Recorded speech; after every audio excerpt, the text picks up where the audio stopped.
Tipee en el cuadro de búsqueda Radio Caput, Caput con C. No desesperes, es la única que hay.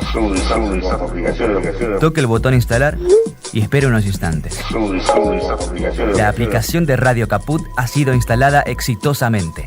Busque el icono en su celular. Los quiero mucho, los aprecio y los admiro mucho, lo que hacen, los felicito. Y podrá escuchar la única e irreemplazable programación de Radio Caput. Sería un placer para mí, realmente. Radio Caput. Radiocaput.com. Estás conectado. Estás en Caput.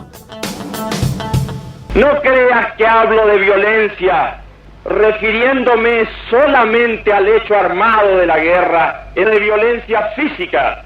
Hay una violencia económica. La violencia económica es aquella que te hace explotar a otro. La violencia económica se da cuando robas a otro, cuando ya no eres hermano del otro, sino que eres ave de rapiña para tu hermano. Hay además una violencia racial. ¿Crees que no ejercitas la violencia cuando persigues a otro que es de una raza diferente a la tuya? ¿Crees que no ejerces violencia cuando lo difamas por ser de una raza diferente a la tuya? Hay una violencia religiosa. ¿Crees que no ejercitas la violencia cuando no das trabajo, o le cierras las puertas, o despides a alguien por no ser de tu propia religión? ¿Crees que no es violencia religiosa cercar a aquel que no comulga con tus principios por medio de la difamación? Cercarlo en su familia, cercarlo entre su gente querida, porque no comulga con tu religión. Hay otras formas de violencia, que son las formas impuestas por la moral filistea. Tú quieres imponer una forma de vida a otros, tú debes imponer la vocación al otro, pero ¿quién te ha dicho a ti que eres un ejemplo que debe seguirse? ¿Quién te ha dicho que puedes imponer una forma de vida porque a ti te place? ¿Dónde está el molde? ¿Y dónde está el tipo para que tú lo impongas? He ahí otra forma de violencia. Únicamente puedes acabar con la violencia en ti y en los demás y en el mundo que te rodea por la fe interna y la meditación interna. No hay falsas puertas para acabar con la violencia. Este mundo está por estallar y no hay forma de acabar con la violencia. No busques falsas puertas. No hay política que pueda solucionar este afán de violencia enloquecido. No hay partido ni movimiento en el planeta que pueda acabar con la violencia. No hay falsas salidas para la violencia en el mundo. Me dicen que la gente joven en distintas latitudes está buscando falsas puertas para salir de la violencia y del sufrimiento interno. Busca la droga como solución. No busques falsas puertas para acabar con la violencia. Hermano mío, cumple con mandatos simples, como son simples estas piedras y esta nieve y este sol que nos bendice. Lleva la paz en ti y llévala a los demás. Hermano mío, allá en la historia hay un hombre mostrando el rostro del sufrimiento. Recuerda que es necesario seguir adelante en la historia y que es necesario aprender a reír y que es necesario aprender a amar.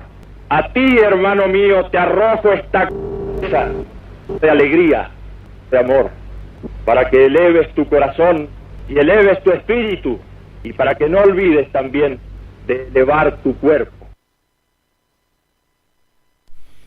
Muy bien, lo que acabamos, bueno, buen día, ¿qué tal? Buen día, así empezamos. Lo que acabamos de escuchar es la arenga, conocida como la curación, una parte, el final de la arenga, eso, conocida como la curación del sufrimiento, que fue dada el 4 de mayo de 1969 por Silo. Así es. No, ¿decías algo más? Y por eso el 4 de mayo los siloístas, humanistas, celebramos el Día del Testimonio. Así es, fue el primer testimonio público que da asilo en aquel momento tan particular, donde había solicitado, digamos, permiso para poder dar su mensaje en la ciudad, le fue negado y le dijeron, bueno, si usted quiere hablar, los militares de aquella época... Porque propusieron si podían hacerlo en la montaña, ya que no podían hablar en la ciudad, si podían hacerlo en la montaña. Entonces le dijeron si quiere hablarle a las piedras. Que le hable, así es. No obstante, le iba a hablar a las piedras, pero estaban rodeados de milicos con fusiles y los salvó la prensa internacional que estaba ahí, ¿no? A todos los militantes que habían acudido de distintos lugares, los seguidores en esa época, claro, ¿no? Del mensaje, de las enseñanzas de Silo. Año 69, ahí estamos con quiero decir, hoy entre las efemérides tenemos el recordatorio de mayo del 68, ¿no? Claro. Y digo, es como la época en la que surgían todas estas distintas expresiones de rechazo a la tremenda violencia, de una necesidad de un mundo distinto, de una búsqueda de paz. Y bueno, sobre eso vamos a hablar seguramente en un ratito. Y que yo cada vez que lo escucho pienso en qué vigencia tiene, ¿no?, ese mensaje. Porque en aquella época hablar, además de las distintas formas de violencia, no era habitual. Afortunadamente se fue avanzando y, digamos, hoy ya se define como violencia, no solamente la violencia física, ¿no?, que de algún modo él describe distintas formas de violencia que no son la física, pero tuvo que correr mucha agua bajo el puente. Así es. Mucha violencia de todo tipo, mucha injusticia, hasta que finalmente se empezaran a recoger, a construir y a desarrollar esos otros conceptos de violencia, que es lo que permite visualizarlas, ¿no? Y entonces a partir de visualizarlas se puede generar conciencia y se puede empezar a tener una mirada y una respuesta diferente desde las sociedades, ¿no? Todavía necesitamos avanzar mucho. Sobre todo creo en la violencia económica, que es mucho más de esa más cercana, que uno dice, bueno, esto es violencia porque no me alcanza la plata para ir a comprar, sino las grandes violencias, ¿no?, como desde el poder y las ramificaciones de esa violencia, bueno, con el modelo que se impone hoy, el modelo económico en todo el planeta, ¿no? Entonces se va como invisibilizando y vos ves operaciones y sí, pero en definitiva está todo ese sistema articulado alrededor de la violencia. La metodología de acción de este sistema es violento, hablando de violencia en todas las manifestaciones y no solo en esa puntual física y la puntual de, bueno, no aumentaron los precios y entonces no me alcanza para comprar tal cosa, que por supuesto es una violencia atroz, pero quiero decir, en muchas operaciones que lleva adelante el poder económico, a veces no está esa lectura, ¿no?, de que eso que está haciendo termina generando una tremenda es violencia y es generadora de violencia que llega hasta la sociedad, ¿no? A eso me refiero, en que todavía hay una parte invisibilizada para la sociedad. Y el problema es que la violencia está avalada y respaldada.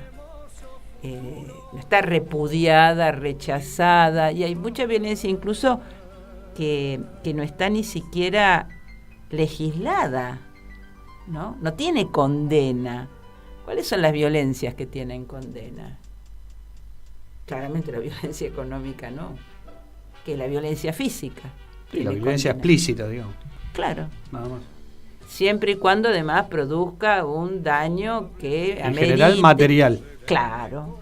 Pero las grandes violencias, de las cuales, de cuya acumulación a veces termina en definitiva el último paso expresándose en violencia física, todas las otras violencias no tienen.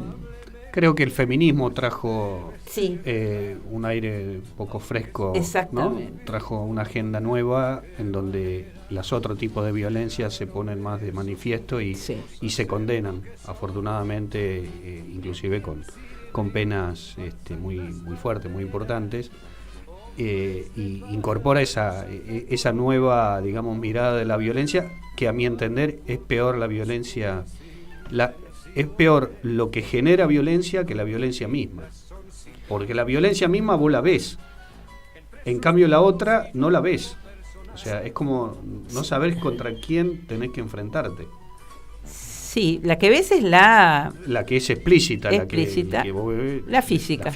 La física es la que, ¿no?, se ve. La otra es peor todavía, porque vos no sabés de dónde va a aparecer, cómo va a aparecer, en qué forma va a aparecer, y sin embargo está presente permanentemente.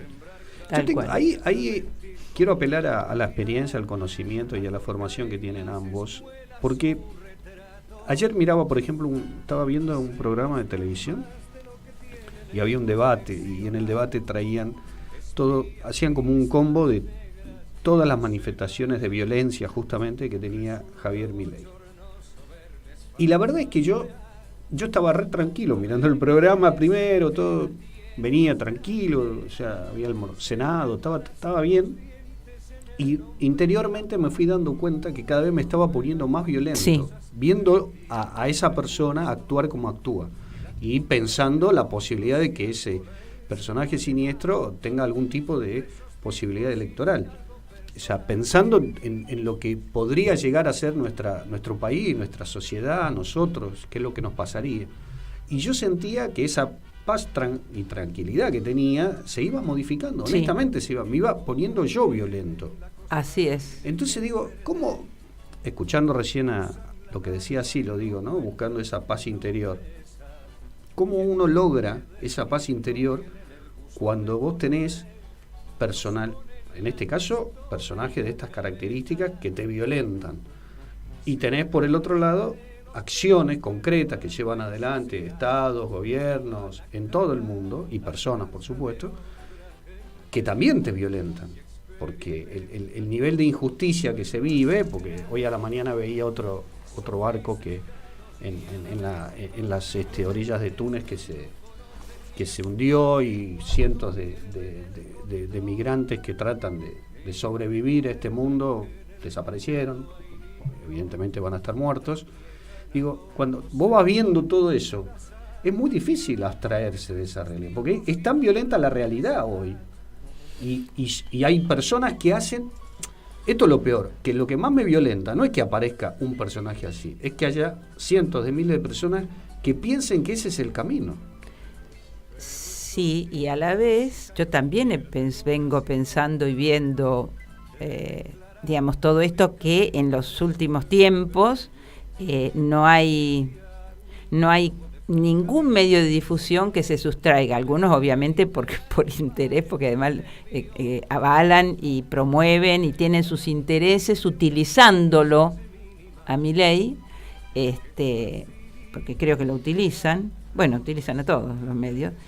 Pero vos sabés que también observaba cómo termina poniendo la agenda, y a mí eso me parece que lo tenemos que conversar, porque alguien que habla de la posibilidad, de la propuesta, tanto de incendiar un banco central como de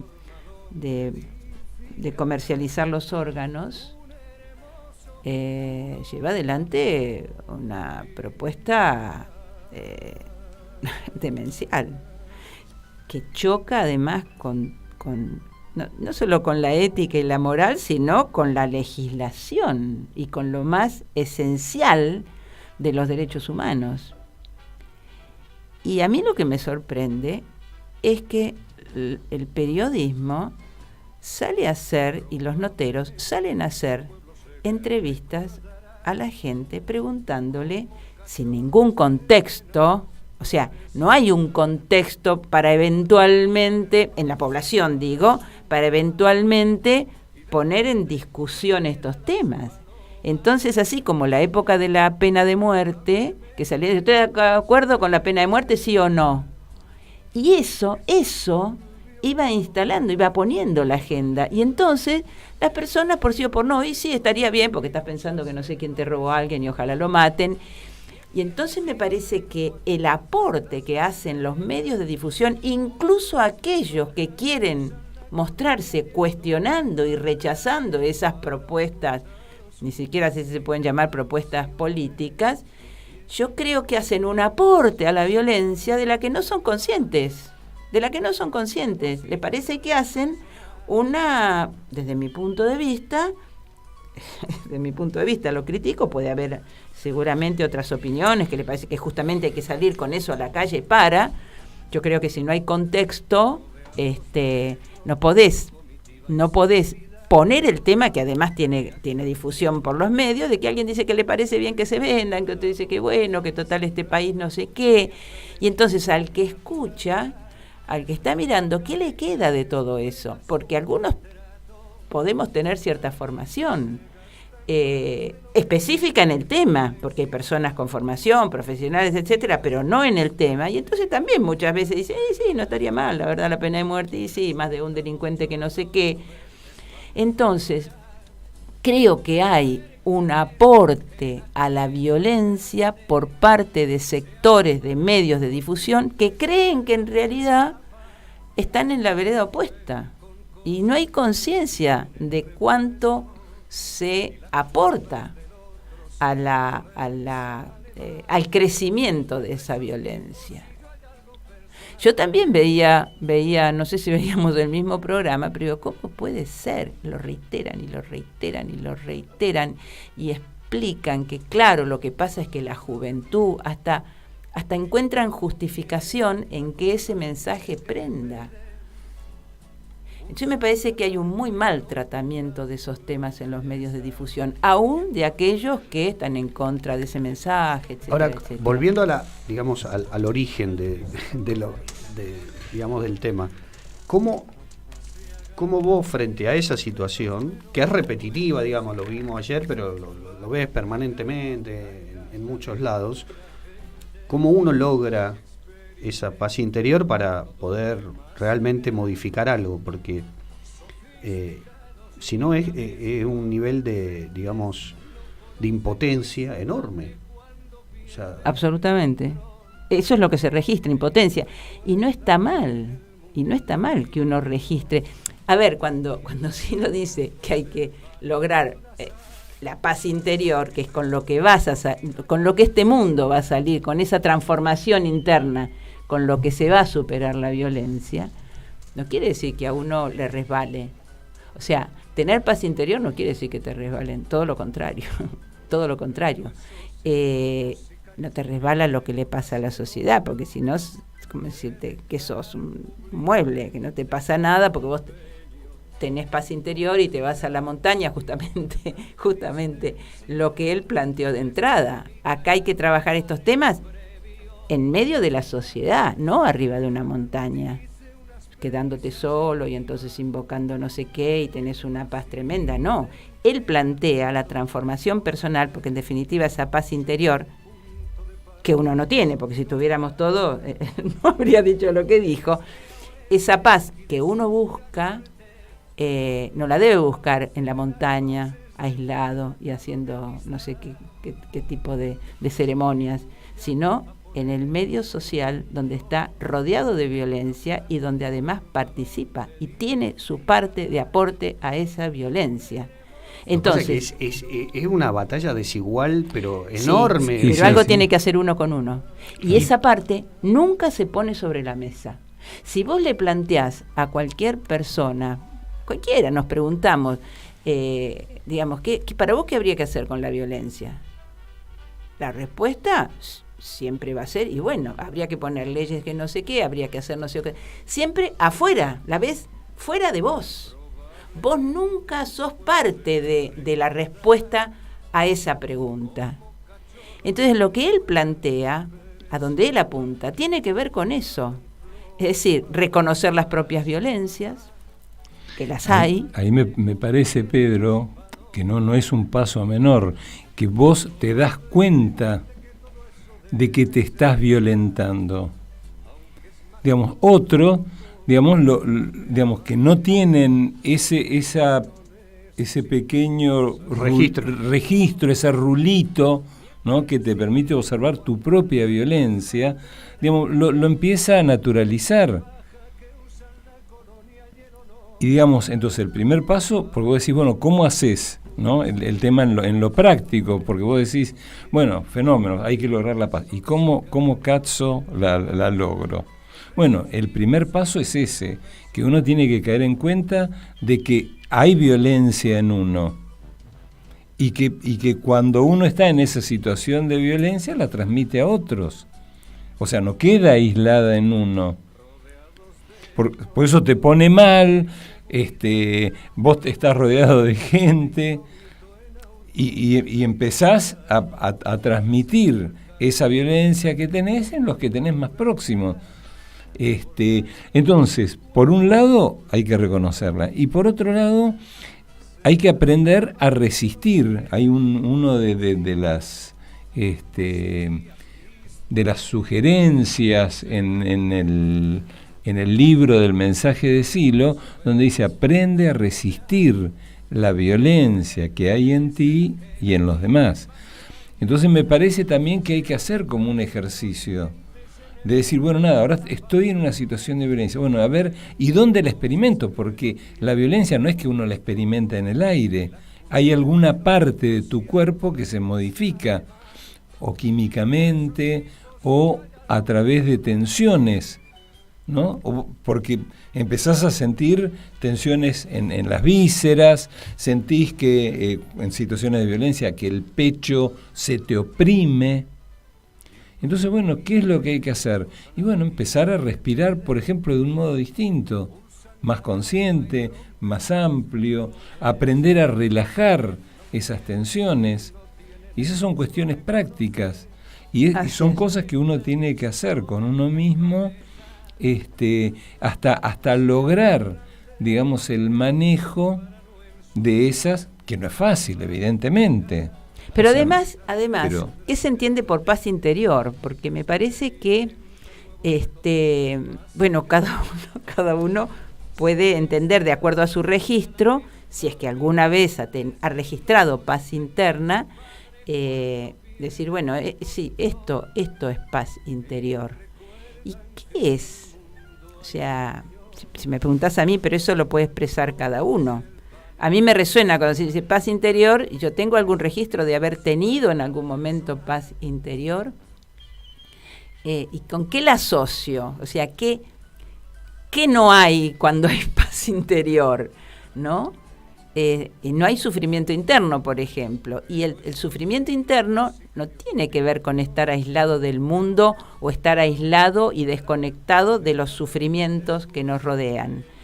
Es, entre otras cosas, lograr, digamos, un estado de unidad interna, de no contradicción.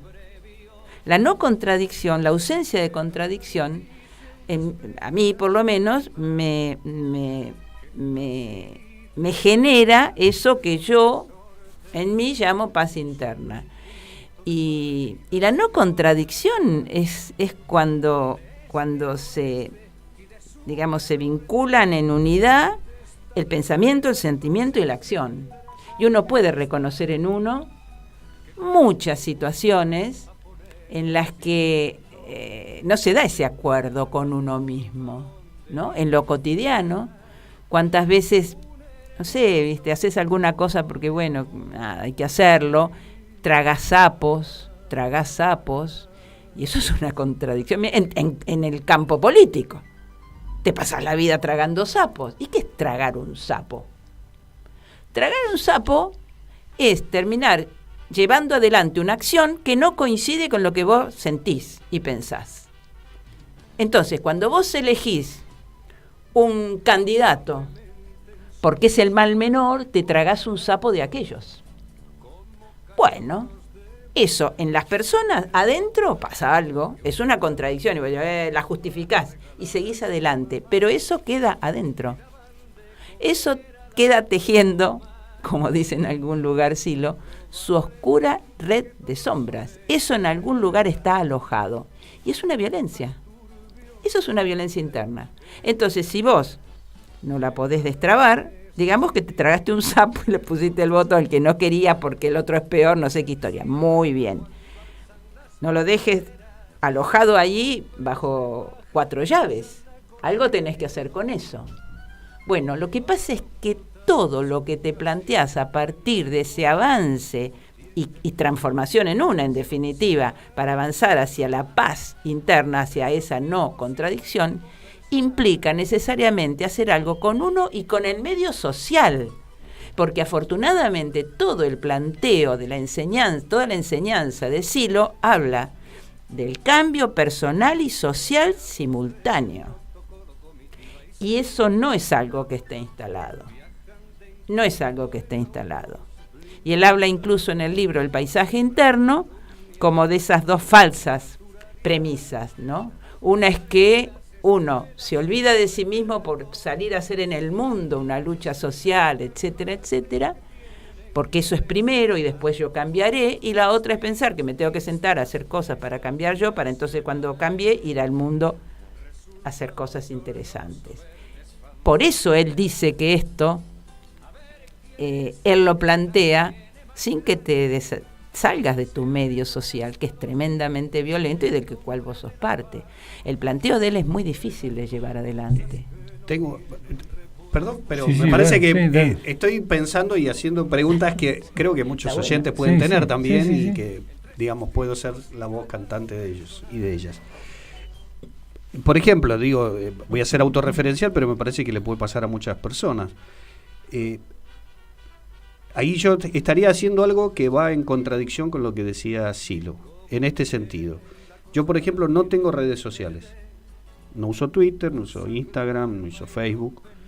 ¿Por qué? Porque entiendo que en las redes sociales se genera un nivel de violencia que a mí, en lo personal, a otros tal vez no le pase, pero a mí, en lo personal, me hace daño, ¿sí? O sea, yo siento que, por opinar una cosa, nadie tiene por qué insultarme ni maldecirme, y la verdad es que me parece un acto de violencia y de injusticia muy grande. O sea, yo por qué si pienso que Cristina es la mejor candidata o la mejor dirigente de nuestro país, tengo que encontrarme después con un montón de gente que me putee en 5 idiomas. Claro. Me parece que es injusto, porque si hay otro que dice que el mejor candidato es Macri, yo no lo voy a insultar. A lo sumo le puedo decir yo no estoy de acuerdo y le puedo plantear por qué no estoy de acuerdo, pero no lo voy a insultar. Tampoco me molestaría que a mí me digan no, Cristina no, porque durante su gobierno, no sé, hubo tal medida que para mí es antipopular, no sé. Entonces, yo en esa discusión no tengo problema. Lo que sí me molesta es la violencia que es muy usual en Twitter, en las redes, en todo nivel, no solamente político, cuando se hablan cuestiones personales, se meten en la vida de la gente, bueno, en fin, un montón de cosas que la verdad es como una gran cloaca, ¿no? Así es. Entonces, desde siempre, entendí que ese no era un espacio para mí donde yo podía, y a pesar de que me hubiese sido muy útil en mi vida como funcionario en su momento, como militante político, es un ámbito evidentemente que es importante. Bueno, yo decidí no estar presente. Eso significa que de alguna manera, contradiciendo en esto con lo que decía Silo, yo me quedé en la montaña hablándole a las piedras, porque no es que participo en un mundo en donde hoy yo creo que la gran mayoría de nuestra sociedad se vincula, ¿no? O sea, creo que la mayoría de las personas se vinculan mucho más a través de las redes. De hecho, desde los presidentes más importantes del mundo hasta cualquier persona que ya tiene un celular, el primer celular que tiene, lo primero que hace es abre una cuenta de Twitter, ¿no? Entonces, yo me quedo aislado de eso. Yo no intervengo ahí y me preservo, porque entiendo que eso me genera un malestar que no estoy dispuesto, porque me parece que es innecesario, y la verdad es que no. Si me mando una macana, está bien que me repriman por algo, pero si no, yo no te agredo, ¿por qué me vas a agredir? O si yo no digo nada que genere violencia, ¿por qué vos vas a ser violento conmigo? Entonces, frente a eso, decido no tener cuentas en las redes. Entonces yo me aíslo, no estoy participo desde otros espacios, participo desde esto, desde la radio, participo en la militancia política, participo en el trabajo, en ámbitos sociales, en compromisos sociales, tal, o sea, pero no a través de lo que hoy diría el mundo se maneja. No, perfecto, es clarísimo. No, a mí lo que me parece, digamos, es que uno tiene que ir también como midiendo las fuerzas que uno tiene y las posibilidades de revertir determinadas situaciones. Entonces, qué sé yo, seguimos mencionando cosas que ha escrito Silo. Están los principios de acción válida. Uno de los principios de acción válida dice: cuando forzás algo hacia un fin, producís lo contrario. Hay otro que dice: no te opongas a una gran fuerza, retrocede hasta que se debilite, y cuando está débil, avanza con resolución. Te da como distintas tácticas. Entonces me parece que, digamos, uno no tiene que ser un kamikaze tampoco, decir, bueno, nada, y yo me inmolo en las redes. Y no, porque si no te lo bancás, ¿para qué? Es razonable. Y no es que uno se aísla, digamos, pensando de que se va a salvar solo, porque no es ese tu... seguramente no. Lo que vos pensás que es con otro, pero bueno, hay ámbitos en los que no podés participar porque no te da el cuero, y bueno, aceptarlo también, que es parte de uno. Bueno, no me da el cuero, no me da. Bueno, para mí es un alivio, yo vivo feliz de la vida. Pero o sea, totalmente. Yo no reniego de, che, Kiko Macana, yo tendría que tener... No, es más, me insisten, me han insistido mucho más todavía. Pero es razonable. Y digo, no quiero porque soy feliz así, o sea, es que no es quiero. Claro, bueno, uno se tiene que preservar también. No. ¿Cómo? O sea, vas a salir desnudo a que te tiren te tiren de todos lados, claro. Y vos que eso no es el planteo. Justamente me parece que si uno se preserva, es para estar mejor además, porque uno está en un mundo de relaciones. Entonces, cuanto mejor estás vos, mejor está tu medio que se relaciona con vos, porque es un ida y vuelta. Entonces, que uno busque el mejor lugar, por eso digo, pero para aportar a esa relación con el medio, me parece saludable. Y me parece importante realmente poner el ojo ahí, que en general no se pone. Yo el otro día, no sé si se vincula, pero lo relacioné con lo que veníamos hablando, porque la grieta y no sé qué, y viste siempre a los tiros. A mí cuando me ha tocado en una charla personal estar con alguien que está del otro lado de la grieta, o sea, que tiene el discurso de la de los violento, de la oposición, de los zócalos, claro. De TN. Tuve que ir a hacer un trámite, conozco una persona, un tipo de 41 años, qué sé yo, muy bien, no sé qué, nos ponemos a hablar y arranca, él me dice, bueno, yo de política no hablo. Yo dije, ya sé de qué lado está. No hablábamos de política, hablábamos de una operación que yo tenía que cancelar, qué sé yo, pero él va a decir algo, retrocede, habrá pensado, esta es una clienta, me dice, bueno, yo de política no hablo. Yo dije, no me gusta hablar, qué sé yo, y arranca a hablar de política, extraordinario, y arranca a hablar de política. Entonces, nada, yo lo escuchaba y no contradije nada de lo que él decía, que por supuesto, tenía el discurso de que no puede venir al centro, de los piqueteros, todo. No me dice, te digo, no me parece mal espercho, dije, está clarísimo por dónde vas.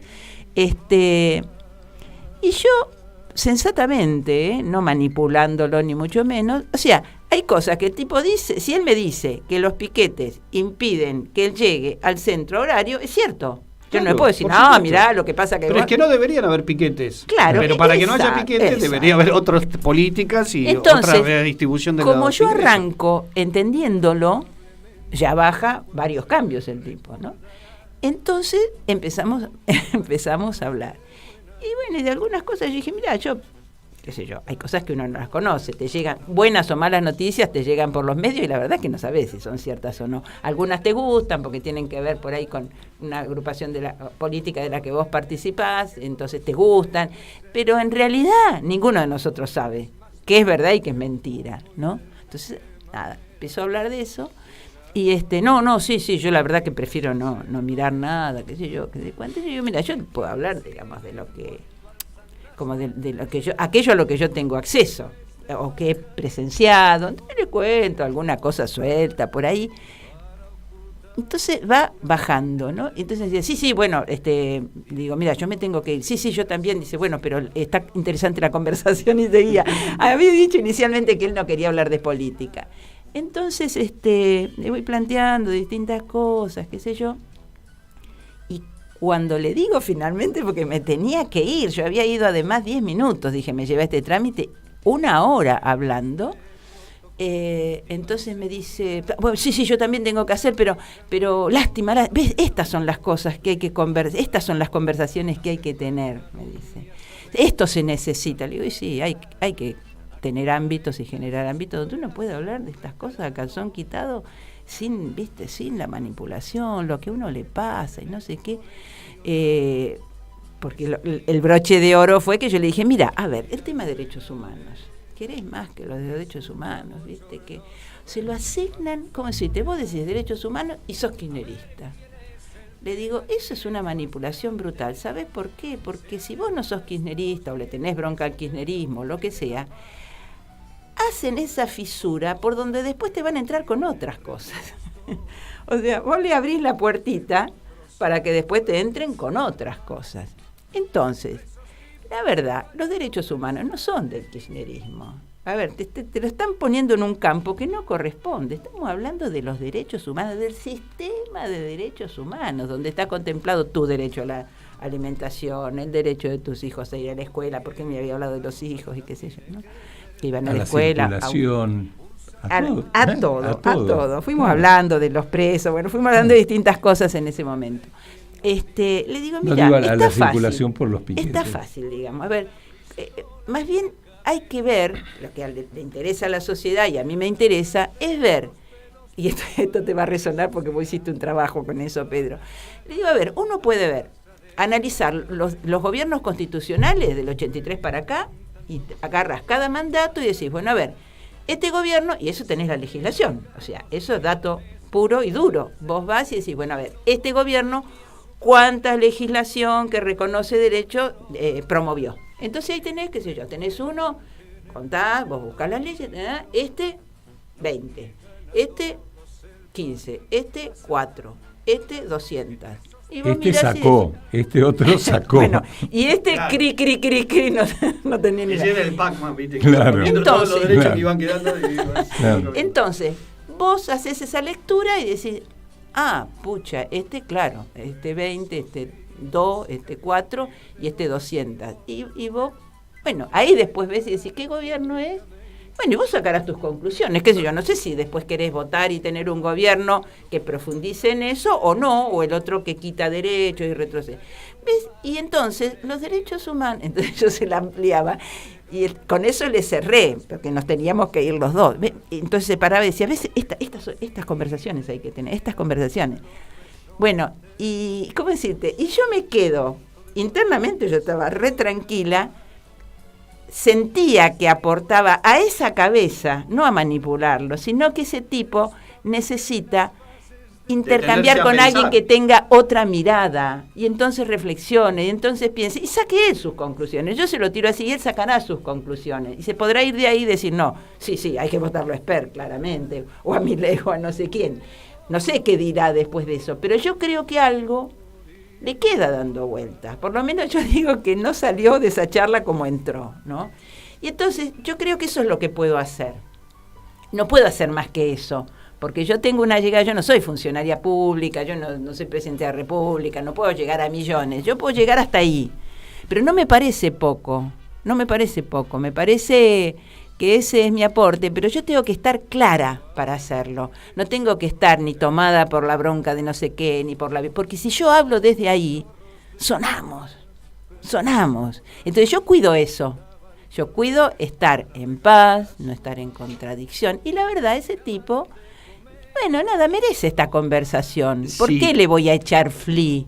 Merece. ¿Y sabés qué? Hay mayorías así. Eso es cierto, pero cuando vos enfrente tenés un tipo que te dice que vos sos una burra, que lo que está diciendo es una burrada, que no sabés, que sos totalitaria por lo que... Lo tenés a Milei, decís vos, diciendo esas cosas. Claro, vos lo tenés así, digo, esa persona puede tener el pensamiento que quiera, pero evidentemente una persona razonable, en lo cual vos podés explicarle, te podés tomar el tiempo de explicarle y él puede entender lo que le estás explicando. Después tomará la decisión que quiera, pero él tiene tiene la suficiente capacidad para poder, la capacidad y la voluntad de ser receptivo a tu información. Después la procesará como quiera, pero es receptivo a la información. Cuando vos tenés a alguien enfrente, se llame como se llame, porque lo podés encontrar en la esquina acá en el bar de al lado o en la esquina de tu casa, que frente a un mensaje como el tuyo te descalifica simplemente porque es diferente al de él, es muy difícil. Es muy difícil Sin inclusive duda. Abstraerse de esa violencia que esa persona te genera. Cuando vos querés hablar a alguien, le querés explicar algo y te pone una pared y te empieza desde esa pared a insultar, ¿cómo hace para...? O sea, te tenés que ir, no te queda otra. Sin duda, pero dos cosas.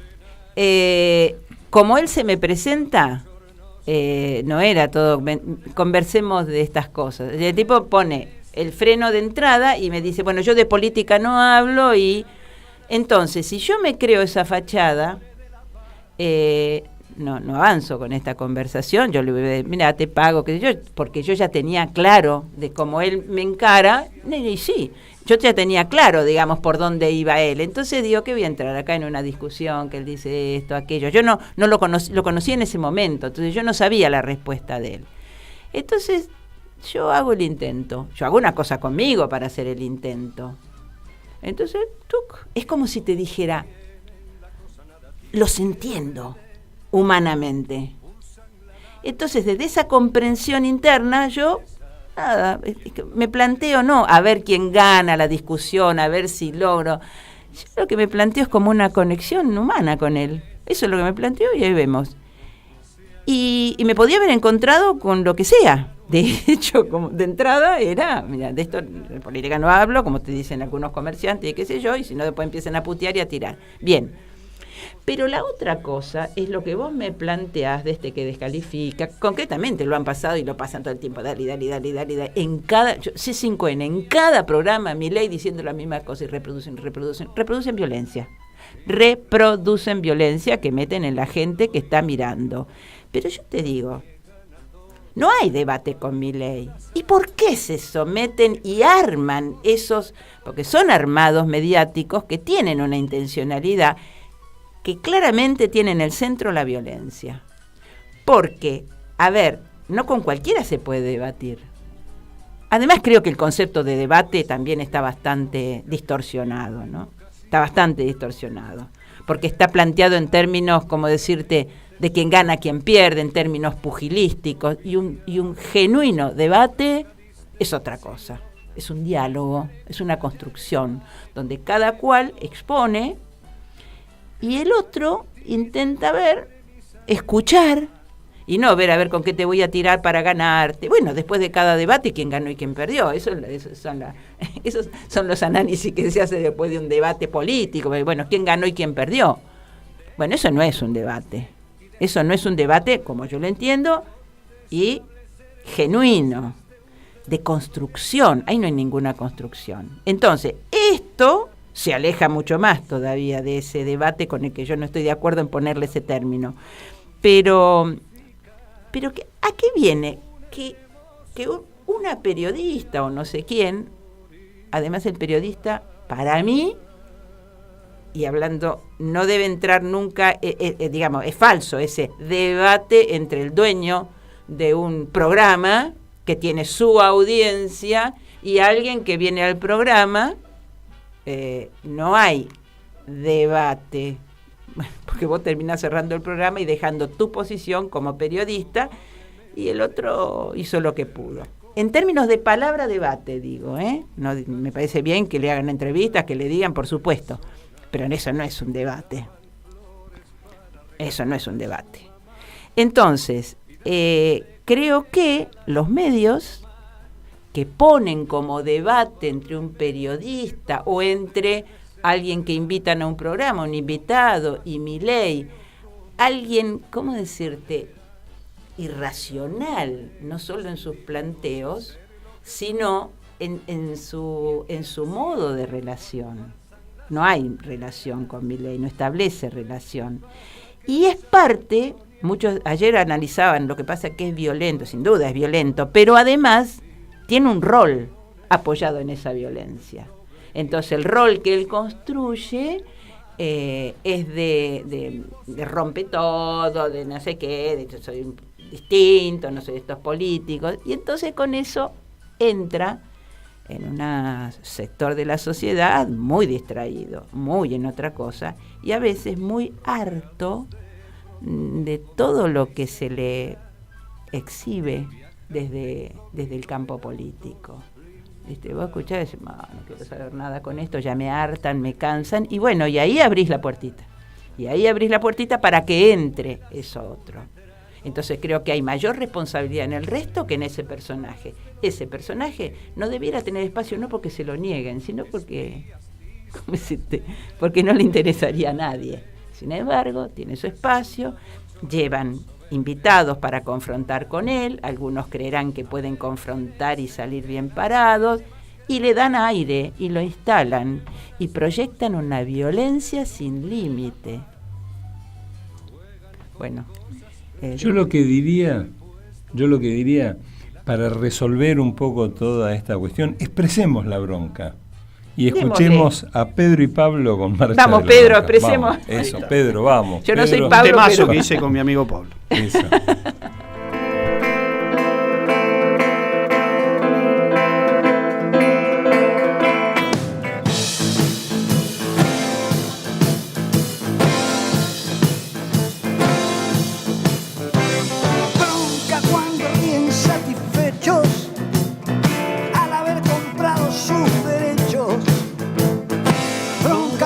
Se hacen moralistas y entran a correr a los artistas. Bronca cuando abre la luz del día, sacan a pasear su hipocresía.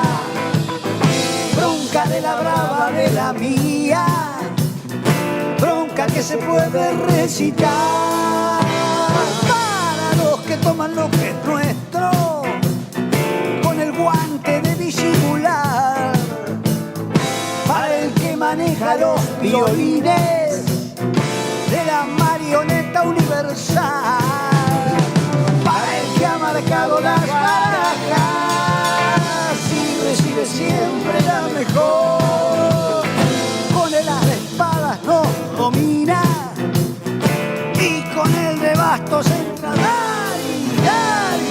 marcha. 1, 2, no puedo ver tanta mentira organizada sin responder. La voz ronca, de bronca, de bronca, bronca porque matan con descaro, pero nunca nada queda claro. Bronca porque roba el asaltante, pero también roba el gobernante. Bronca porque está prohibido todo, hasta lo que haré de cualquier modo. Bronca porque no se paga fianza, si nos encarcelan la esperanza.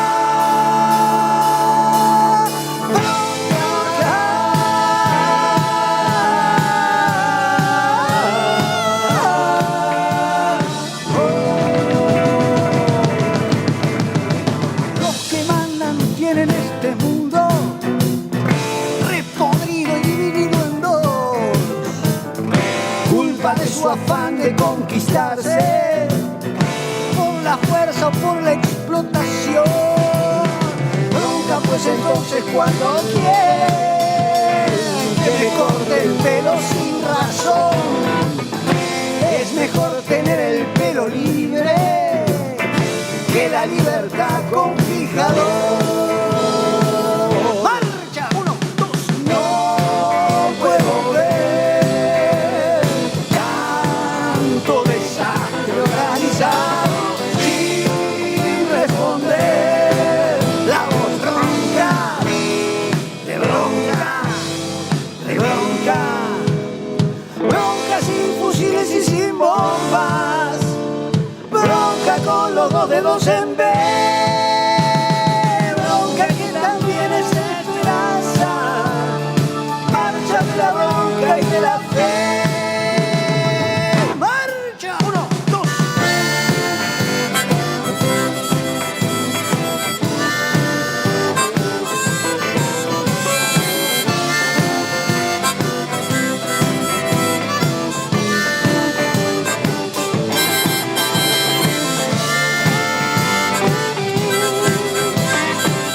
Bueno, acá estamos de vuelta. Acá nos seguimos violentando todo el tiempo.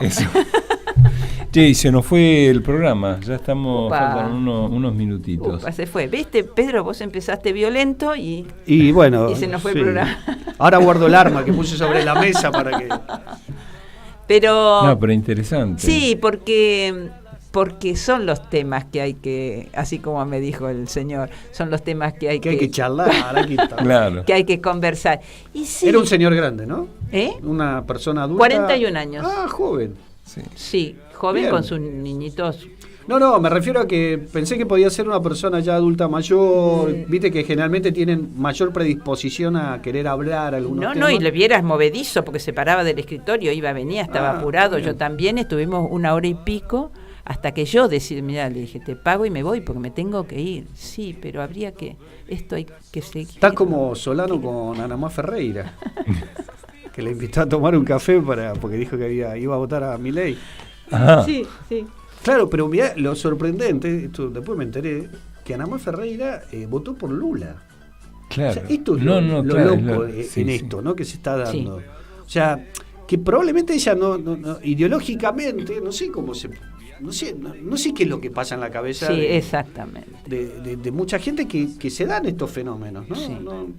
Bueno, eso que dicen, yo hago otra interpretación, pero todo va en otra línea. Me debo estar equivocando mal, estamos por terminar el programa, pero los que dicen que muchos que votaban al Frente de Todo van a votar a Milei. Sí. Entonces, yo lo que pienso es, a lo mejor ahora, para azuzar, ¿viste? Y para presionar y decir, bueno, nada, que se presente Cristina, como responden eso, pero no porque en definitiva lo vayan a votar a Milei. No lo puedo creer, entonces como no lo puedo creer, estoy buscándole una explicación, porque es como si a mí me preguntaban, ¿a quién voy a votar? A Milei, digo yo, pero no porque lo vaya a votar, sino para ver si presiono un poco al Frente de Todo, que define y que se dejen de joder. Y que eso tiene una explicación muy sencilla, nos queda un minuto, que es el kirchnerismo marcó de alguna manera el retorno de un peronismo que era que ponía en tensión y en crisis el sistema, ¿sí?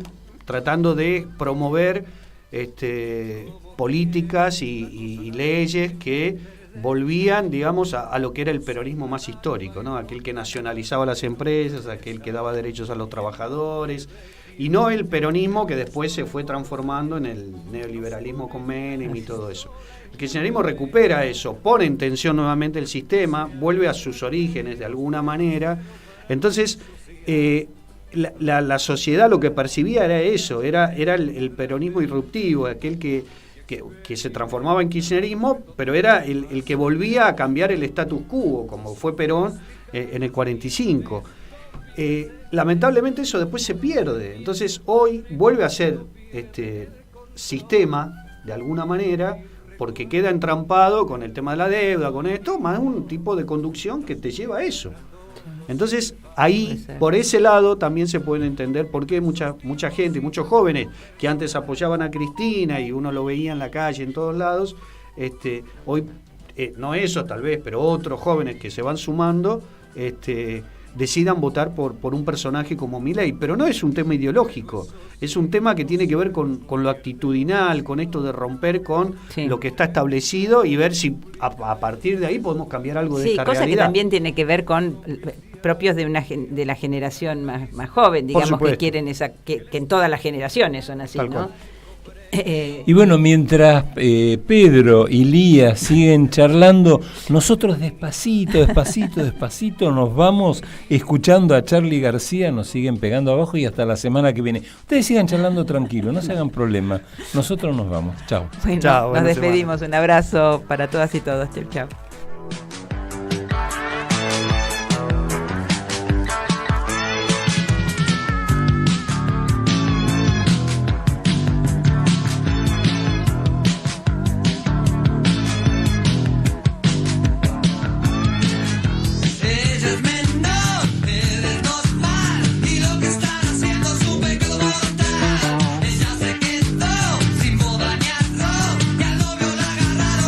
Mucho más que 2 millones.